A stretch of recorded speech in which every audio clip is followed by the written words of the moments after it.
आगे चल करके आपके संकट को दूर करेगी। लेकिन जिस समय सीता का हरण हुआ तो बोलो उस समय भगवान श्री राम के पास, सीता के पास पहुंचाने के लिए माध्यम कौन बनी थी? बोलो मुद्री। हनुमान जी को भेजा था सीता जी के पास, ईमानदारी के साथ बताओ क्या दे करके भेजा था? बोलो जल्दी। मुद्री दे करके भेजा था। यही मुद्री है, वो कोई और मुद्री नहीं है। ये वही मुद्री है जो सीता जी के संकट को दूर करने के लिए हनुमान जी के माध्यम से लंका जा रही है। ये वही मुद्री है। इसलिए परसासीस सरोरुह पानी ओ कर मुद्रिका दीन जन जानी। ये वही मुद्री है। कर मुद्रिका दीन जन जानी। ये मुद्री सीता को दे देना हनुमान। हनुमान जी ने कहा कि आपकी आज्ञा है तो मैं जा रहा हूं और ये मुद्री दे दूंगा। लाऊं सीता माता को? कह लाना नहीं है, केवल मुद्री देके वापस लौटना है। क्या देके? मुद्री देके। आपको गजब की बात बता रहा हूं, हनुमान जी यद्यपि ये प्रसंग सुंदर कांड का है, लेकिन प्रमाण देने के लिए आधार के रूप में, क्योंकि मुद्री का प्रमाण दे रहा हूं। और ये मुद्री आज राम जी के पास आ गई है गंगा के तट पर। और राम जी ने जब केवट ने कहा था ये संकट मोचन बनेगी मुद्री, तो आज ये मुद्री संकट मोचन ही बन रही है। प्रभु राम ने सीता के ऊपर संकट आया तो सीता के संकट को दूर करने के लिए लंका मुद्री भेजी है। परसासीस सरोरुह पानी ओ कर मुद्रिका दीन जन जानी। बहु प्रकार सीतहि समझायो ओ कही बल बिरह बेग तुम आयो। हनुमान ये मुद्री सीता को देना और हमारे बल विरह की चर्चा करके तुम वापस लौटाना। तो सीता माता के पास कौन रहेगी? ये मुद्री रहेगी और ये संकट को दूर करेगी, ये धैर्य बंधाएगी, सीता के लिए सहारा बन जाएगी। हनुमान जी ने कहा आपकी आज्ञा शिरोधारी है। प्रभु मुद्रिका मेल मुख माही और जलदि लांग गए अचरज नाई। दुर्गम काज जगत के जेते सुगम अनुग्रह तुम रे तेते। आज हनुमान जी ने उसी मुद्री को मुख में रख लिया और एक छलांग लगाई, समुद्र के उस पार पहुंच गए। सोचो जरा, विचार करो, समुद्र के उस पार ये मुद्री ले गई। क्यों भाई ले गई कि नहीं? कौन ले गई है? मुद्री। मुद्री ने समुद्र पार करा दिया। मुद्री की एक और विशेषता थी, याद रखना, उसमें मणि तो थी लेकिन उस मणि में राम जी का नाम लिखा हुआ था। क्या लिखा था? राम का नाम। एक बात बताओ, बोलो राम का नाम कल्प वृक्ष है कि नहीं? राम नाम को कल्पितरु कर कल्याण निवास। राम का नाम कल्प वृक्ष है। जो राम का नाम लेते हैं उनकी समग्र मनोकामनाएं राम जी का नाम पूरा करता है, इसलिए राम का नाम कल्प वृक्ष है। उस मुद्री में राम का नाम है, इसलिए प्रभु मुद्रिका मेल मुख माही जलदि लांग गए अचरज नहीं। अब हनुमान जी ने कहा ये मुद्री माता सीता को देनी है, लेकिन समस्या कहाँ आई जरा सुनना, बहुत बढ़िया बात है ये। समस्या उस समय आई जब हनुमान जी विचार करने लगे कि मुद्री तो हम तब दें जब सीता माता मिले, तब मुद्री दें। अभी तो यहाँ सीता माता है ही नहीं, मिल ही नहीं रही है, कहाँ है कहाँ नहीं है कुछ पता ही नहीं। जहां जहां हनुमान जी महाराज ने खोजा लंका में, सीता जी वहां नहीं मिली। अच्छा, आप कहोगे महाराज कहां कहां खोजा? मंदिर मंदिर प्रतिकर शोधा। अच्छा बोलो सीता जी तुम्हें कहां मिलेंगी? महलों में मिलेंगी कि मंदिर में मिलेंगी? जल्दी बोलो, सीता जी कहां मिलेंगी? मंदिर में कि महलों में? मंदिर में मिलेंगे।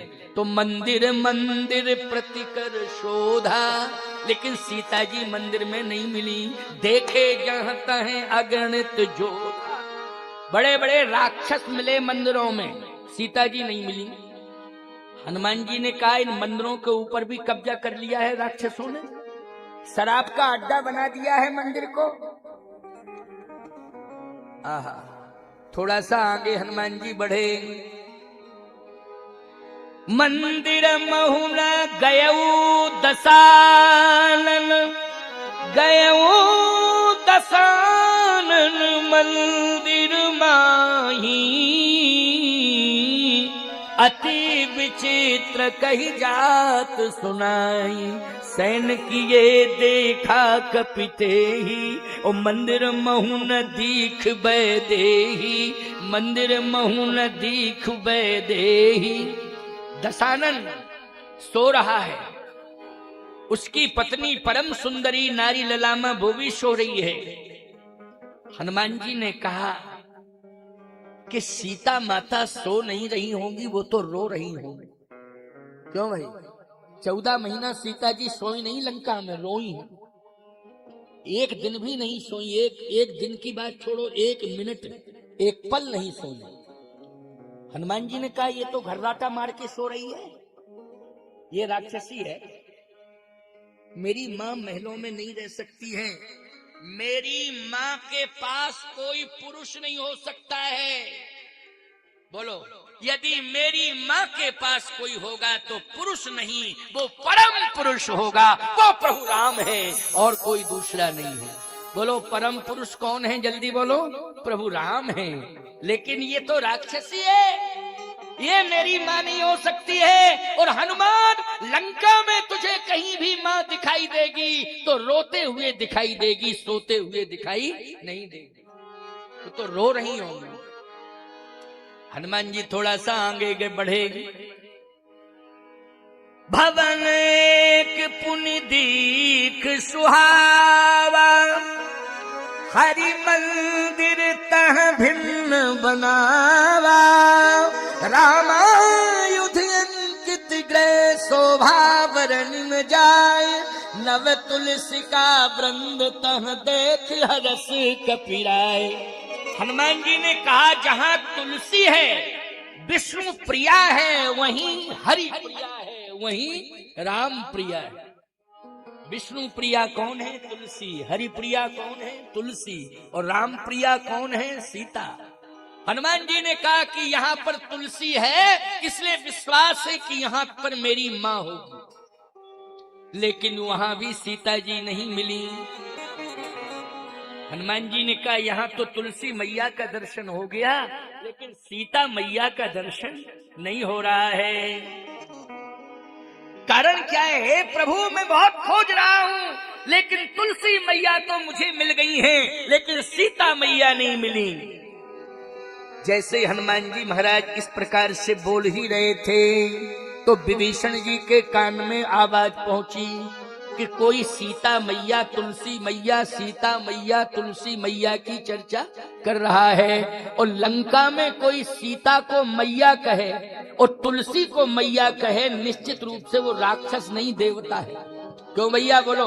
लंका में तुलसी को मैया कहे, सीता को मैया कहे, वो बोलो देवता ही होगा कि नहीं होगा? कौन होगा? देवता ही होगा। याद रखना। बोलिए हनुमान जी महाराज की जय। साधु संत के तुम रखवारे, असुर निकंदन राम दुलारे। विभीषण ने कहा कि कोई भक्त ही होगा। जैसे विभीषण जी निकल के आए, अरे बोले ये भक्त नहीं, ये तो भगवान मिल गए हमें, ये तो वेश बदल करके आ गए हैं भगवान। तो विभीषण जी ने करी प्रणाम, पूछी कुशलाई। पहले तो प्रणाम किया और कुशलता पूछी। पूछने के बाद कहा कि हम पहचान गए कि आप भगवान हैं, छिपे हुए हो लेकिन हो भगवान। कि तुम राम,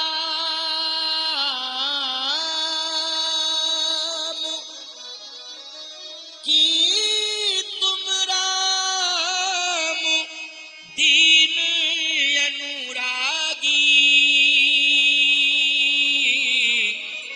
आयु मोह करन बड़ भागी। मैंने जो भजन किया है उस भजन के प्रभाव से प्रभावित होकर के आप भेष बदल कर आ गए हैं, लेकिन निश्चित रूप से आप राम हैं। हनुमान जी ने कहा नहीं, मैं राम नहीं हूं। तो विभीषण जी ने कहा आप राम के दास हैं कि तुम हरिदासन मह कोई, और मोरे हृदय प्रीति यस होई। यदि आप राम नहीं हैं तो राम के दास हैं। हनुमान जी ने कहा कि मैं राम का दास भी नहीं हूं। अब आपका रोम रोम खड़ा हो गया। बोलो भाई, हो गया कि नहीं? कि महाराज आज भांग खा के बोल रहे। हनुमान जी ऐसा कह नहीं सकते कि मैं राम का दास नहीं हूं। हनुमान जी ने कहा कि मैं राम का दास नहीं हूं, फिर मैं प्रभु राम के दासों का दास, दासानुदास हूं। राम के दासों का दास। बोलो भाई, अभिमान कोसों दूर है कि नहीं? बोलो, है अभिमान कोसों दूर कि नहीं? कि राम के दास नहीं, राम के दासों के दास, दासानुदास। हनुमान जी ने ये परिचय दिया है, आप राम के दास हैं और मैं आप जैसे रामदासों का दास। आंखों से आंसू झरझर झरझर विभीषण जी के निकल पड़े। नहीं नहीं नहीं नहीं, ऐसा मत कहो। हनुमान जी ने पूरा परिचय दिया, पूरी बात सुनाई कि मैं प्रभु के चरणों की सेवा में रहता हूं। विभीषण जी ने कहा कि सही बात तो यह है कि आपको प्रभु ने भेजा है मेरे पास। हाँ, बस मैं समझ गया कि प्रभु राम ने मेरे ऊपर कृपा कर दी। जो रघुवीर अनुग्रह कीना, जो रघुवीर अनुग्रह कीना, तो तुम मोही तरस हठ दीना। तो तुम मोही तरस हट दीना। तो तुम मोही तरस हट दीना। तो तुम मोही तरस हट दीना। अब मोहि भरोस हनुमंता। अब मोहि भरोस हनुमंता। अब मोहि भरोस हनुमंता। अब मोहि भरोस हनुमंता। बिन हरि कृपा मिले नहीं शंका। बिन हरि कृपा मिले नहीं संता। बिन हरि कृपा मिले नहीं शंका। बिन हरि कृपा मिले नहीं संता। अब मोहि भरोस हनुमंता। अब मोहि भरोस हनुमंता। बिन हरि कृपा मिले नहीं शंका। बिन हरि कृपा मिले नहीं संता। अब मोहि भरोस हनुमंता। अब मोहि भरोस हनुमंता। अब विश्वास हो गया मुझे कि भगवान की कृपा हो गई। हनुमान जी ने कहा कि आपने मुझे भाई कह करके संबोधित किया। अब मोहि भरोस हनुमंता, बिन हरि कृपा मिले नहीं संता। हनुमान जी ने भी कह दिया कि वास्तव में आपके ऊपर कृपा जानकी मैया की हुई और मेरे ऊपर कृपा प्रभु राम की हुई। लेकिन अब थोड़ा सा सहयोग कर दो, तुम मेरे भाई बन गए हो। तब हनुमंत कहा सुन भ्राता, भाई बन गए हो। तब हनुमंत कहा सुन भ्राता, देखी चहूं जानकी माता। जानकी मैया का दर्शन मुझे नहीं मिला है, इसलिए आप मुझे जानकी मां से मिला दो। और आपको विभीषण जी ने कहा कि प्रभु राम का दर्शन मिल गया है। तो हनुमान जी ने कहा कमी तो मेरे जीवन में रह गई ना, जानकी मैया का दर्शन नहीं मिला। आपको मिल गया है जानकी मैया का दर्शन, लेकिन प्रभु राम का नहीं मिला, तो कमी दोनों में है। बस इतनी कमी मुझ में है कि मुझे माता जी नहीं मिली, आप में ये कमी आपको पिताजी नहीं मिले। आप मुझे माता जी से मिला दो, हम आपको पिताजी से मिला देंगे। बस समझौता हो जावे, लेकिन आप माता जी से मिलाओ। विभीषण जी ने कहा कि मेरे पास सामर्थ्य नहीं है, लेकिन ईमानदारी से बताओ मुद्री में सामर्थ्य है कि नहीं, जल्दी बोलो। बस चर्चा वही मुद्री का उदाहरण दे रहा हूं। इसलिए आज ये मुद्री जो है कहां से कहां पहुंच गई है। जनकपुर से आई सीता जी के पास, और सीता जी लेके आई केवट के पास, और केवट को नहीं मिली ये मुद्री, राम जी को दी गई, राम जी के पास रही, और राम जी के पास से हनुमान जी के पास आई, हनुमान जी के पास से सीता जी के पास पहुंच रही। बोलो ये सिस्टम चल रहा है ना मुद्री का। ये मुद्री जो है फास्ट गति से चल रही है। मुद्री हनुमान जी के मुख में है, प्रभु मुद्रिका मेल मुख माही, इसलिए विभीषण जी को मुद्री दिखाई नहीं दे रही। क्यों? अगर उंगली में होती तो दिखाई देती। क्यों? उंगली में होती तो दिखाई देती। आजकल के लोग तो जो है अगर मुद्री पहन लेना 1 तोला भर की, तो राम राम भी करते हैं तो मुद्री, और भैया नमस्ते, कैसे हो, दिखाना चाहते हैं। देखो एक बार क्या बता मैं आपको, एक मनचला व्यक्ति जो है 1 तोला की मुद्री पा गया ससुराल में। कभी सोना देखा ही नहीं था, लेकिन चलो किसी तरह से उसको सोना ससुराल में इकट्ठा करके ससुराल वालों ने एक मुद्री पहना दी। अब वहां से चला, सबको मुद्री दिखावे, कोई मुद्री के बारे में पूछे ही नहीं सबको। और भैया ठीक हो, कैसे हो, लेकिन कोई ना कहे ये मुद्री कहाँ से आई, कब मिली, कैसी, क्या। अब बड़ा परेशान, कोई मुद्री की बातें ही नहीं कर रहा है, कोई मुद्री के बारे में नहीं पूछ रहा है। एक हलवाई की दुकान पर पहुंच गया, मिठाई नहीं खरीदनी थी, हलवाई की दुकान पर पहुंचा। हलवाई की पत्नी मोटी ताजी मिठाई तोल रही थी, लेकिन जानते हो उसने मिठाई उठाई को नहीं लेना था, मुद्री दिखानी थी। तो कहता है रसगुल्ला क्या भाव है? उसने कहा 200 रुपया किलो। अच्छा अच्छा, ये रबड़ी क्या भाव है? उसने कहा 250 रुपया किलो। अच्छा अच्छा अच्छा, ये लड्डू क्या भाव? वो समझ गई कि इसको खरीदना कुछ नहीं है, ये मुद्री दिखाता फिर रहा है अपनी ऐसे। तो उसने कहा तुम्हें लेना क्या है? अरे कहा लड्डू क्या भाव है? तो उसने आओ न ताव देखा, बाजू बंद था उसका 5 तोले का। उसने कहा रसगुल्ला 300 रुपया किलो, रबड़ी 250 रुपया किलो, और रसमलाई 500 रुपया किलो। बोल तुझे क्या खरीदना है? भागा चला गया, भागा ही चला गया। ये तो 5-10 तोला बाजुई में बांधे फिर रही है, हैं? ये क्या हम 1 तोले की अंगूठी दिखाते फिर रहे हैं? इसलिए ध्यान से मेरी बात को सुनना। हनुमान जी की मुद्री को कोई देख नहीं पा रहा है। अच्छा, सीता जी ने जब राम जी को मुद्री दी तो केवट ने नहीं देख पाई। बोलो देख पाई? जब राम जी ने हनुमान जी को मुद्री दी तो किसी बंदर ने नहीं देख पाई।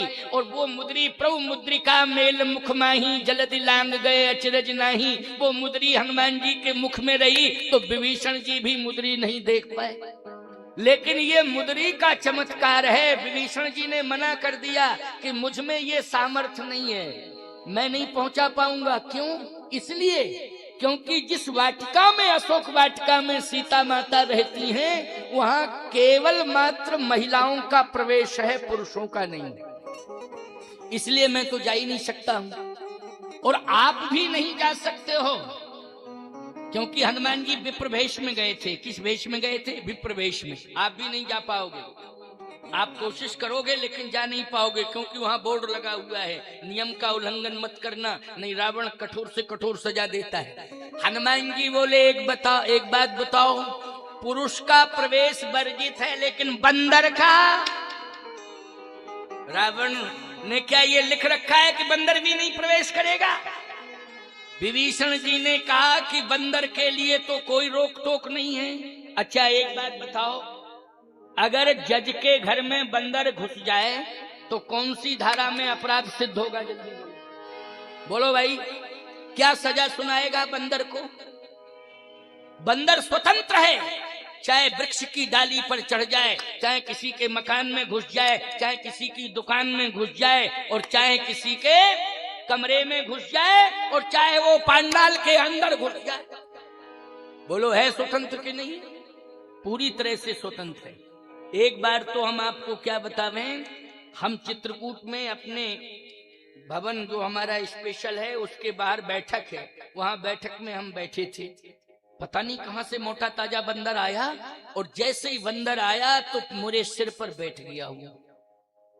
अब जितने लोग सामने बैठे थे सब भागे। हमने कहा हम कहां भागे भाई, सब सामने बैठे थे वो तो सब भाग गए, और मेरे सिर पर बैठा। अब हम यूं बैठे। हमने कहा जय हनुमान ज्ञान गुण सागर जय कपीस लोक उजागर रामदूत अतुलित बलधामा अन्य पुत्र पवन सुनामा संकट ते हनुमान छुड़ावे मन क्रम भजन। जैसे कहा संकट ते हनुमान छुड़ावे, बंदर तुरंत छलांग मार के भाग गया बंदर छलांग लगा करके। जरा भी खरोंच नहीं आई। बोलो हनुमान चालीसा का प्रभाव है कि नहीं है? क्या बतावे, हनुमान चालीसा का इतना बड़ा प्रभाव है कि बंदर मान जाता है लेकिन इंसान नहीं मानता है। इंसान रोज हनुमान चालीसा पढ़ता है लेकिन मानता नहीं है, बस पढ़ लेता है केवल लेकिन मानता नहीं है। अरे हनुमान चालीसा को पढ़ो लेकिन हनुमान चालीसा के अनुसार चलो। याद रखना, चलोगे ग्रंथों की मर्यादा के अनुसार जो लिखा है, तुम हर समस्या से समाधान पा जाओगे। कभी भी कोई भी समस्या तुम्हें प्रभावित नहीं कर पाएगी। अच्छा बोलो, हनुमान चालीसा बंदर भी समझ गया कि नहीं समझ गया? नहीं तो बंदर चाहता तो कुछ भी कर सकता था। उसके पास तो इतने बड़े बड़े नाखून होते हैं कि खैर ही नहीं थी, लेकिन कहीं खरोंच नहीं आई और सिर पर बैठा रहा। बड़ा भारी बंदर था। हम क्या बतावें, हम तो बिल्कुल यूं बैठे रहे पत्थर की तरह। बस धीरे धीरे हनुमान चालीसा हमने पढ़ा, बस बंदर चला गया। ये प्रभाव है, बंदर भी मानता है आन शान मान को। अब आप कहोगे वो तो हनुमान जी ही थे, कुछ भी कह लो, लेकिन देखने में कौन लग रहा था? जल्दी बोलो, बंदर। और एक ही बंदर नहीं, वहां तो बहुत बंदर हैं। तो विभीषण जी ने कहा कि बंदर के लिए कोई रोक टोक नहीं। लेकिन मैं आपको एक बात बताऊं, हनुमान जी बंदर बन करके प्रवेश किए और हनुमान जी ने छलांग लगाई तो उस वृक्ष की डाली पर भी बैठ गए जिसके नीचे सीता जी बैठी थी। लेकिन हनुमान जी किम कर्तव्य विमूढ़ हैं कि सीता जी का दुख कैसे दूर करें। लेकिन सीता जी का दुख अगर दूर किया है तो मुद्री ने किया है। कैसे? कपि कर हृदय विचार दीन मुद्रिका डार तब। बोलो भाई, हनुमान जी ने विचार किया तो विचार में यही आया कि ये मुद्री ही मां सीता के दुख को दूर कर सकती है, ये मुद्री ही संकट को दूर कर सकती है। इसलिए हनुमान जी ने क्या डाला? बोलो भाई, मुद्रिका डाली है।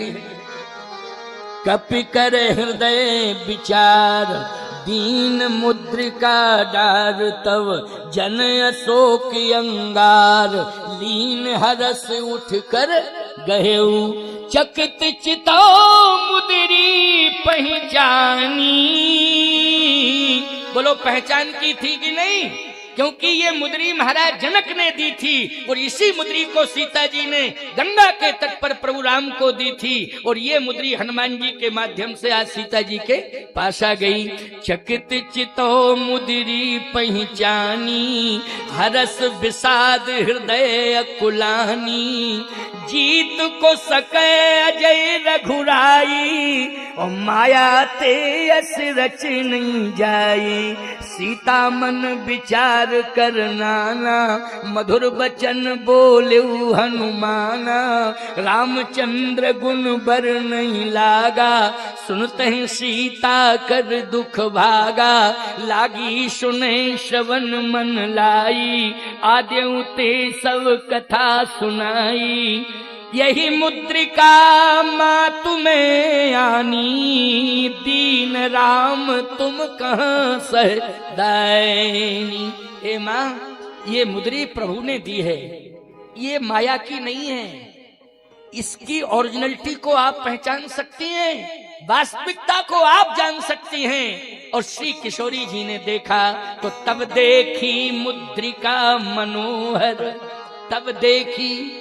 जब हनुमान जी ने कहा कि ये माया की नहीं है, आप गौर से देखो, इसकी वास्तविकता पहचानिए, आप स्वयं विश्वस्त हो जाएंगी कि हाँ ये मुद्री वही मुद्री है। तब देखी मुद्रिका मनोहर, राम नाम अंकित यति सुंदर। और जैसे ही राम नाम अंकित यति सुंदर, तो फिर गोस्वामी जी गीतावली में लिखने लगे। श्री किशोरी जी कह रही, बोल बली मुद्री कुशल कौशल पाल, बोल बोल बली मुद्री कुशल कौशल पाए। हे मुद्री, तू जिसके पास थी, मुझे पता है मैंने ही तो दिया था, उसकी कुशलता सुना। जिसके पास तू थी, मैंने जिसे दिया था, उसके पास तू थी और आज मेरे पास फिर आ गई है। तू बोल, कुशलता कैसी है, कुशल है कि नहीं, उनकी कुशलता का पूरा समाचार मुझे सुना। बोल बोल, इसका मतलब है मुद्री बोली है और प्रभु श्री राम के बारे में पूरा वृतांत सुनाया है उस मुद्री ने। और याद रखना, उस मुद्री के समाचार से श्री जानकी जी इतनी प्रभावित हुई कि आज उस मुद्री को फिर हनुमान जी ने दे ही दिया, वापस सीता जी ने नहीं दिया। अच्छा एक बात बतावें, मुद्री दे दी हनुमान जी ने श्री जानकी जी को, लेकिन जानकी जी के पास से जब हनुमान जी गए कि मैया ये तो बता, प्रभु के पास आया हूँ तो मुद्री लेकर के आया हूँ, तुझे दे दी, लेकिन तेरे पास से जाऊं प्रभु के पास तो क्या दूंगा? अब तेरे पास कुछ देने के लिए हो तो दे दे मैया, नहीं तो क्या प्रमाण होगा कि मैं आया था? सीता जी ने कहा कि मैं भी दे रही हूं, तो चूड़ामणि उतार तब दयऊ, चूड़ामणि उतार तब दयऊ, हरस समेत पवन सुत लेऊ। जैसे चूड़ामणि, ये चूड़ामणि कहाँ पहनी जाती है? ये जूड़ा होता है ना, उसमें चक्र की तरह चूड़ामणि होती है। राजस्थान में अभी भी वहाँ की महिलाएं जूड़े में बांधे रहती हैं, चूड़ा चक्र जैसा होता है, उसको चूड़ामणि कहते हैं। तो सीता जी ने सिर का आभूषण दिया है, किसका दिया है? सिर का। चूड़ामणि सिर का है। अच्छा, राम जी ने किसका दिया है? कर का। कर मानी उंगली, और उंगली में मुद्री धारण की जाती है कि नहीं? अच्छा, चूड़ामणि कहाँ धारण किया जाता है? जूड़े में, सिर में। तो सीता जी ने चूड़ामणि क्यों दी? ये सिर का आभूषण है। तो इतना सुंदर भाव है, दिव्य भाव है। महात्मा कह रहे थे, संतों ने कहा है, कर का भूषण राम दे, कर का भूषण राम दे, मानो बरद हस्त दे दीन। इस मुद्री को सीता के पास पहुंचा करके भगवान राम ने मानो आशीर्वाद पहुंचाया है। आशीर्वाद किससे दिया जाता है? हाथ से। तो कर का भूषण राम दे, मानो बरद हस्त दे दीन। तो सिर का भूषण सिय दे, मनहु चरण गहिली। हे हनुमान, इस चूड़ामणि को स्वामी के चरणों में रख देना, और जैसे ही चूड़ामणि प्रभु राम, स्वामी राम के चरणों में पड़ेगी, उसी समय मेरा प्रणाम स्वीकार कर लेंगे स्वामी राम। मैं चूड़ामणि के माध्यम से प्रणाम पहुंचाना चाहती हूँ, इसलिए चूड़ामणि उतार तव दयऊ, हरस समेत पवन सुत लयऊ, हरस समेत पवन सुत लयऊ। तो याद रखना, ये चूड़ामणि उसी को मिली है, सीता जी ने उसी को दी है जिसके जीवन में भक्ति है। और बोलो हनुमान जी के पास अनपायनी भक्ति है कि नहीं? नाथ भगत यति सुखदायिनी देव कृपा कर अनपायनी। तो अनपायनी भक्ति हनुमान के पास है, इसलिए आज हनुमान जी को चूड़ामणि मिल गई सीता जी की। अच्छा, केवट के पास भक्ति है, इसलिए आज भगवान ने केवट को मुद्रिका दी, लेकिन मुद्रिका केवट ने ली नहीं, प्रभु राम के हाथ में ही रही, क्योंकि उसके पास भी भक्ति है। और वो भक्ति जानते हो कौन है?